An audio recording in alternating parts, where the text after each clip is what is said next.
morning. So, apologize for getting a little bit of a late start. So, I did not get a bookmark, and I was like, oh my god, what chapter are we on right now? So, I promise, goals for next Wake Up Stories is to have a bookmark so I don't lose my place every single time. Did we read 3 chapters last time? Because, like, I'm looking at... Anyway, let's just get started with this story because, last we were here, David, our narrator at this point, woke up in his world civilizations class. So that's weird.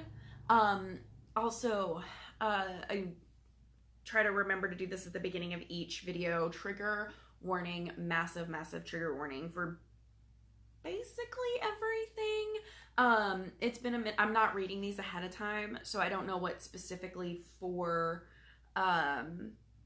these chapters it's gonna be, but for just the book, the series in general, like, it really does touch on all of the horrible things that humans do to each other. So let's get story. Chapter 16. Yes, Mr. Levin. The teacher, Mr.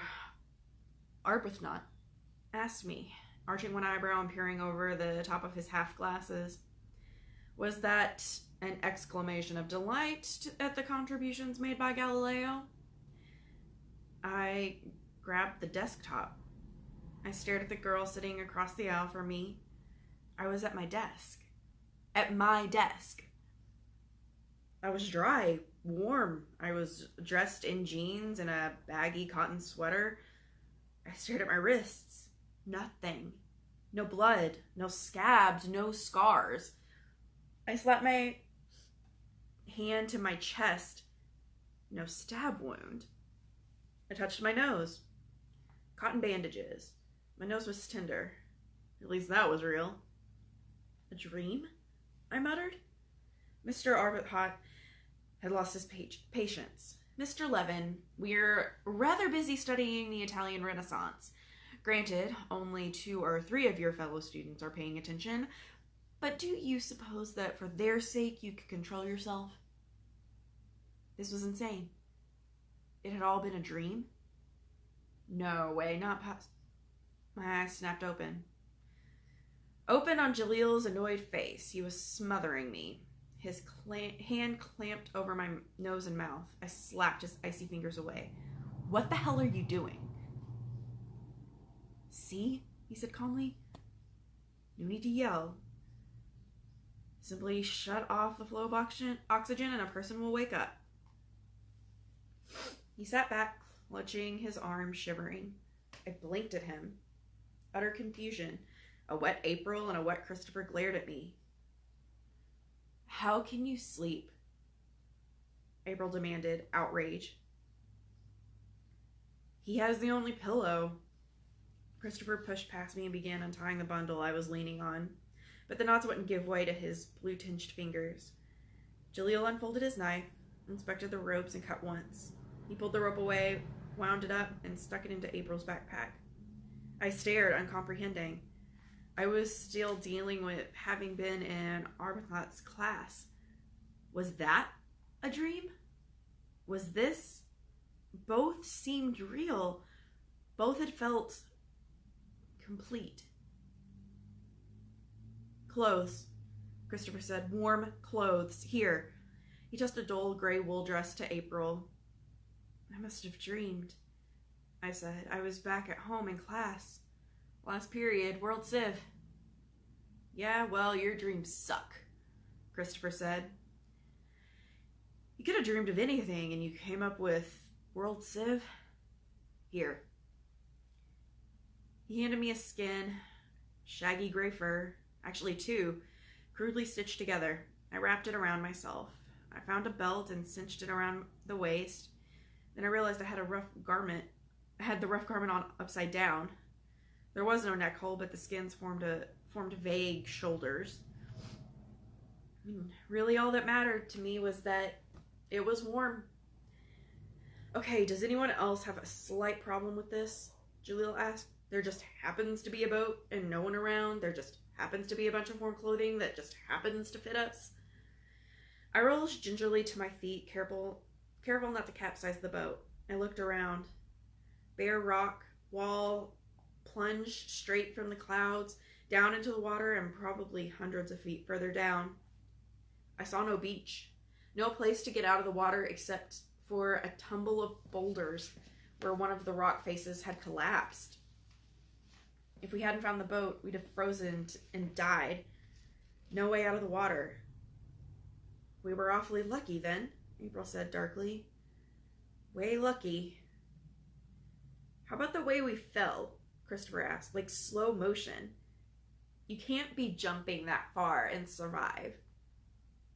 Someone wants us alive, April said. And I want to thank them. Jaleel shook his head. He was bundled in a sheepskin jacket, fur turned inward. He'd found a matching hat. I would have laughed, only I was wearing a fur coat, and to be honest, I was jealous of the hat. It looked warm. Before I thank them, I want to know why they did it. I want to know how they did it, Jaleel said. How do you make someone fall slowly? No wires, no parachute. How do you make someone fall slowly? Christopher looked like he was trying to work up a snappy comeback, but instead he unwrapped a small parcel that had been with the clothing. He pulled out what looked like it might have been a turkey drumstick. What, no cornbread dressing? He said wonderingly. There's 4 of these. I don't see any maggots or mildew or anything. I'm vegetarian, April said. And even if I weren't, I don't think I'd be eating stinky old turkey legs. I'd eat a live turkey about now, Christopher said. Let's get this boat moving, I said. Anyone know how to row? How to handle a boat? What's to know? Christopher asked as he ripped a mouthful of meat from his drumstick. What's to know? I muttered. Figures. I better row. I settled myself facing the stern and fitted the oars to the carved bone oarlocks. I dipped the oars and the boat began to move. It was a sluggish thing, but I felt better moving. Christopher grinned over his drumstick. Surely you know where we are. We're up a certain well-known creek, but with a paddle. Jaleel did not smile. April did. And she glanced at the meat, too. Want some? Christopher offered a piece to Jaleel. Jaleel shook his head. No, I'm waiting to see if you die first. Salmonella, botulism, poison.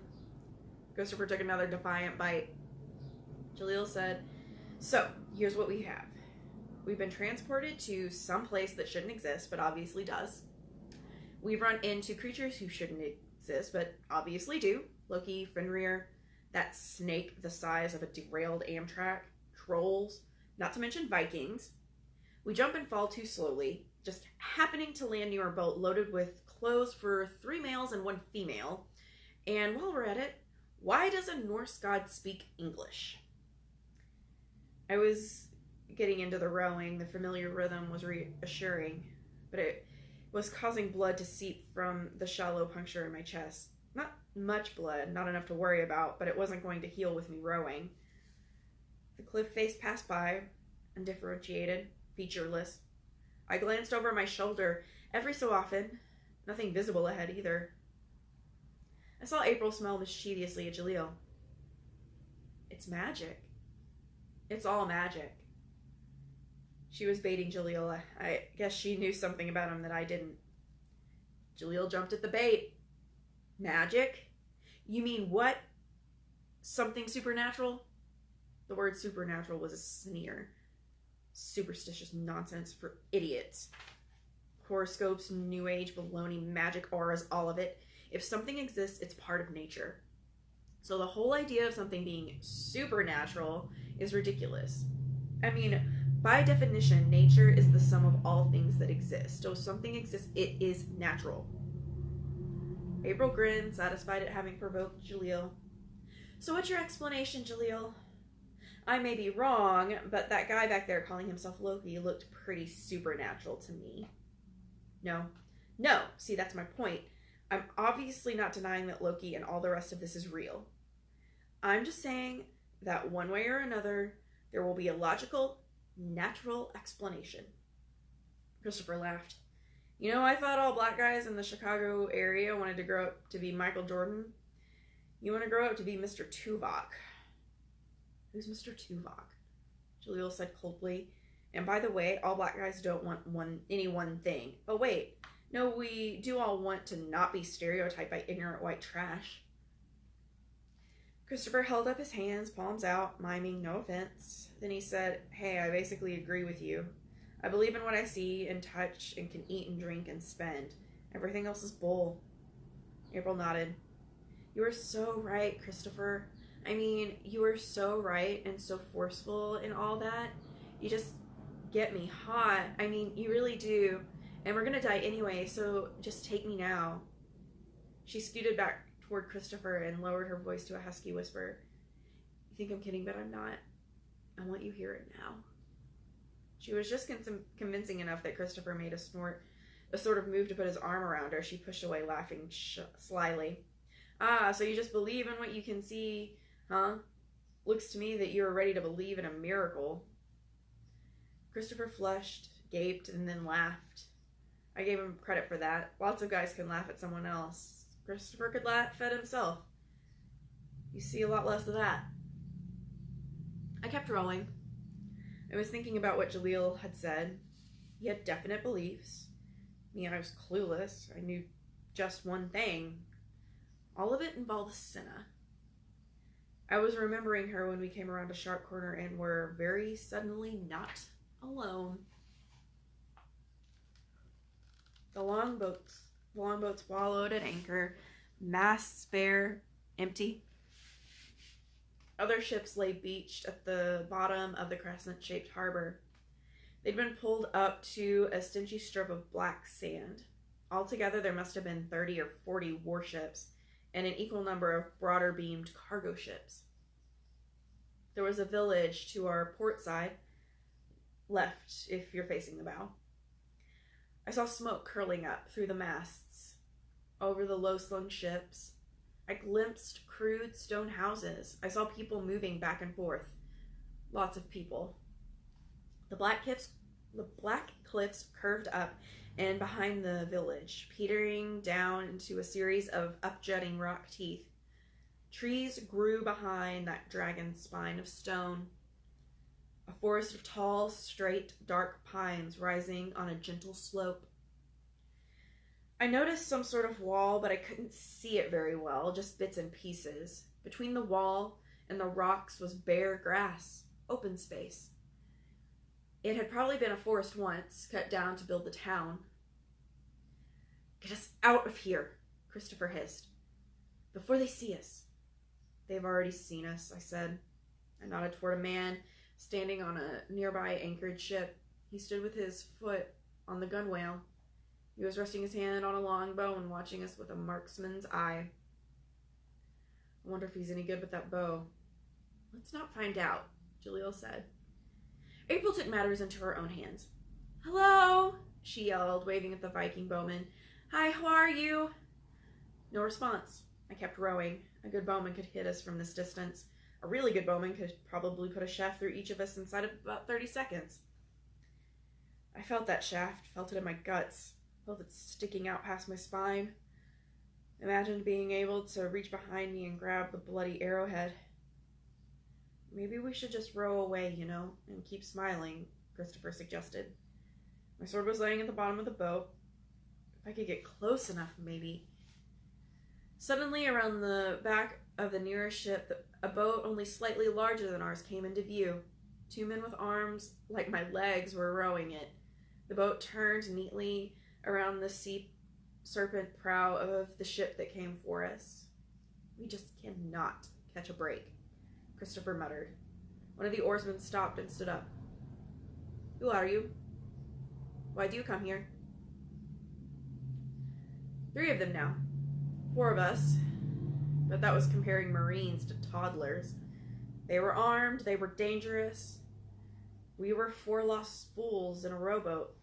My name is April, she said, putting out a dazzling smile. The Viking glared. Does your woman speak for you? Sexist jerk, April said, but in a whisper. I backed my oars, killing our momentum. My name is David, this is Christopher, this is Jaleel. Strange names. We are strangers. What manner of men are you? What land do you come from? Are you from the sun worshippers, the filthy man-eaters? I'm thinking the answer is a big N-O to that, Christopher whispered. No, April said. We're from north of Chicago. The Viking stared, not liking the answer. He was deciding. I could see it in his eyes. My life was in his eyes. Suddenly it was like a light went on in the Viking's head. Are you the minstrels? King Olaf Ironfoot was expecting a troop of minstrels. He has grown impatient and feared they had been killed by wild beasts or murdered. Well, worry no more. We are your minstrels, Christopher said quickly, voice shaky. We haven't been killed by wild animals or murdered, although it's not a lack for people trying. But the suspicious look was back on the Viking's face. He shot a warning look at the bowman. Out of the corner of my eye, I saw the bow come up to the owner's hand. With shocking speed, he drew and fitted an arrow. If you're minstrels, give us a song. I looked at Jaleel. Jaleel looked at Christopher. We all looked at April. At the same time, I bent over just enough to grip the hilt of my sword. Maybe a quick swipe and I could take down the big guy. Of course, that still left the bowman. I don't know any Viking songs, she hissed. Give him something with lots of killing in it, I said. What? Marilyn Manson? I don't listen to that crap. Don't you know anything with killing in it? Christopher demanded. Where were you when everyone was into gangster rap?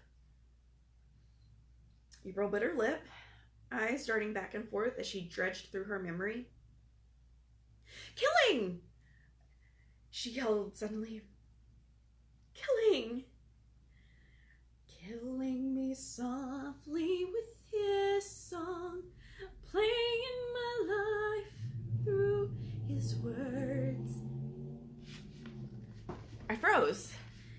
The world froze. She was singing and the Viking was deciding whether we heard the end of the song or ever heard anything again. The arrow would fly. I would reach to stop it, but by the time my hands came up, by the time my fingers began to close, it would be in me, through me, draining my blood in a fountain of spurts. But now April was getting into it. The shaky fear voice was giving way to a singing voice that grew stronger and more confident.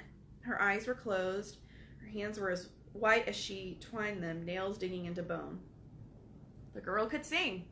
Unfortunately, it wasn't what I thought of as a Viking song. I heard he sang a good song, heard he had a style, and so I went to hear him, to listen for a while. I watched the big Viking closely as April's beautiful voice seemed to fill the harbor. His expression remained hard. But then I saw something amazing. The Norseman was crying. I don't mean a little moisture. I mean tears streaming down his scarred cheeks into his greasy beard. The oarsman behind him was similarly effective. I shot a look at the guy with the bow. No tears, but he was gazing off into blankness now, lost in memory.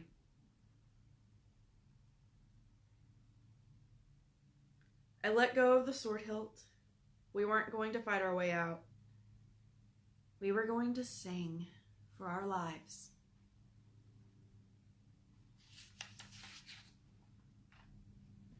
All right. Join me on Thursday as we continue Everworld, Search for Senna, the next couple of chapters. Bye.